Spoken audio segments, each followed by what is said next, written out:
సంస్కారం లేని వాడి దగ్గర డబ్బున్న ప్రమాదమే, చదువున్న ప్రమాదమే. నేను ఈ మాట ఊరికే అనలా. మీకు ఒక ఎగ్జాంపుల్ చెప్తాను. మహాభారతంలో ఏకలవ్యుడు తెలుసు కదా! ఏకలవ్యుడు బొటనవేలు ఎందుకు పోద్ది? గురుదక్షిణ కింద బొటనవేలు ఇస్తాడు. ఎవరికి? గురు ద్రోణాచార్యుడికి. అసలు ఎందుకు ఇవ్వాల్సి వచ్చింది? ఆ కారణం, ఆ పరిస్థితి ఎందుకు వచ్చిందంటే, పాండవులు, కౌరవులు ద్రోణాచార్యుడి దగ్గర విద్య నేర్చుకుంటున్నారు. ఈ విద్య నేర్చుకునే కార్యక్రమంలో ఒకరోజు అడవికి వెళ్తారు విద్య నేర్చుకోవడానికి. వెళ్ళేటప్పుడు వాళ్ళతో పాటు వేట కుక్కలు కూడా వెళ్తాయి. వేట కుక్కలు వెళ్ళినప్పుడు కుక్కకి మొరగడం అనేది ఒక లక్షణం. అది ఎప్పుడు మరుగుతుంది?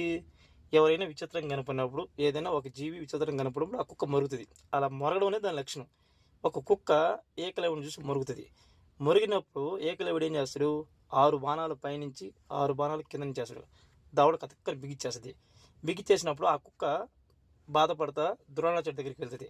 వెళ్ళినప్పుడు కుక్క మొరగడం అనేది ఒక లక్షణం. మొరిగిన దాన్ని చూసి తట్టుకోలేక దీనికి పని చేశాడు. అసలు ఈ విద్య వీడికి ఎలా వచ్చిందని చెప్పని ఆ కుక్కతో పాటు పోతాడు. అక్కడ ఏకలవ్యుడు ఉంటాడు. నీకు ఈ విద్య ఎవరు నేర్పించారంటాడు? మీరే నేర్పించారంటారు. నేను నేర్పించడం ఏంటి? నేను ఎప్పుడు నేర్పలేదు అంటాడు. మీ బొమ్మను పెట్టుకొని నేను నేర్చుకుని అంటాడు.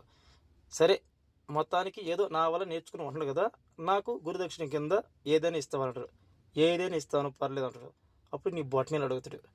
బొటనవేలు అడగానే ఏకలవ్యుడిని ఏం ఆలోచించకుండా బొటనవేలు తీయేస్తాడు. బొటనవేలు ఎందుకు అడిగాడంటే, బాణం పట్టుకున్నప్పుడు మెయిన్ మనకు కావాల్సింది బొటనవేలు. బొటనవేలు అది ఉంటే బాణం వేయచ్చు.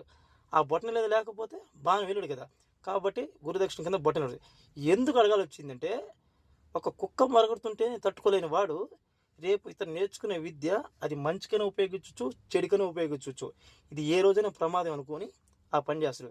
చాలామంది ఏమనుకుంటారంటే, తెలియని వాళ్ళు ఏదో అర్జున్ని గొప్పవాడు చేయాలని, అర్జున్ని ఏదో పెద్ద ఇది చేయాలని చెప్పని ఏకలవ్యుడు బొటనవేలు స్వార్థంగా అడిగాడని చెప్పారు. వాస్తవంగా స్వార్థం కాదు, మంచి కోసమే చేశాడు. ఎందుకంటే అర్జునుడు ఎప్పుడు ధర్మం పట్ల ఉంటాడు.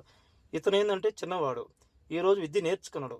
అది మంచిగానే ఉపయోగించవచ్చు, చెడుగానే ఉపయోగించవచ్చు. ఇది ఎప్పుడైనా ప్రమాదం అని చెప్పని గురుదక్షిణ కింద బొటనవేలు అడుగుతాడు. అని చెప్పింది ఏంటంటే, సంస్కారం లేని దగ్గర డబ్బున్న ప్రమాదమే, విద్య ఉన్న ప్రమాదమే చెప్పాడు. ఎగ్జాక్ట్లీ ఇది కరెక్ట్.